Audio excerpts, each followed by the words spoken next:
రెడ్డి కేసీఆర్ పాలనలో పాలమూరు అభివృద్ధి జరగలేదన్న సీఎం రేవంత్ రెడ్డి వ్యాఖ్యలకు మాజీ మంత్రి నిరంజన్ రెడ్డి కౌంటర్ ఇచ్చారు. కేసీఆర్ ను నిందించడమే రేవంత్ దినచర్యగా మారిందని మాజీ మంత్రి నిరంజన్ రెడ్డి విమర్శించారు.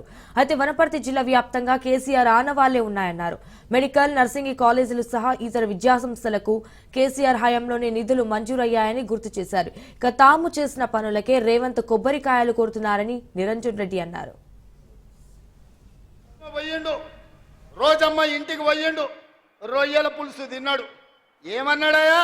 రొయ్యల పులుసు తిని రాయలసీమను రతనాల సీమ చేస్తాన్న సన్నాసోడేవాడని నేను అడుగుతున్నా.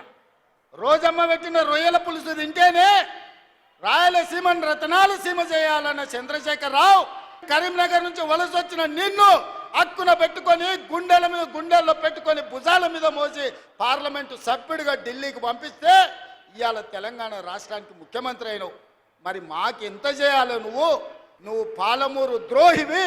కృష్ణానది జలాలు ఈరోజు ఆంధ్రప్రదేశ్ రాయలసీమ కొల్లగొట్టకపోతుందంటే 100% దుర్మార్గుడివి నువ్వు.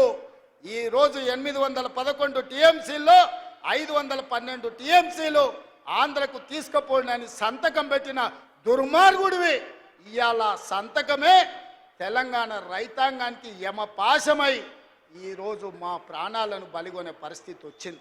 నేను వనపర్తి జిల్లా కూడా పోయినారు సీఎం గారు, సంతోషం. ఆ జిల్లాకు ఆ ప్రజలకు కొత్తగా ఏదన్నా వనగూరేటువంటి పనులు జరిగితే స్వాగతిస్తాం. అభివృద్ధిని కొత్తగా ఇచ్చింది ఏముంది? స్ట్రేట్గా అడుగుతున్నాం. 1000 కోట్ల అభివృద్ధి పనులకు ముఖ్యమంత్రి వచ్చి శ్రీకారం చుట్టినా డబ్బా వాయించుకుంటున్నారు. సునాలు ఎగిరిపోతాయి, ఒకటి కనిపిస్తుంది. తర్వాత చేసి చూపించినాడు కదా కథ తెలిసేది. ఏ కేసీఆర్ గారు అయితే కొత్త జిల్లాలను ఏర్పాటు చేసి కొత్త జిల్లాలైనందుకు కొత్త కలెక్టరేట్లు వచ్చి కలెక్టరేట్లు అయిన తర్వాత విద్యాసంస్థలు వచ్చి అనేక పనులు వచ్చినాయో అవన్నీ కేసీఆర్ ఆనవాళ్లే కదా.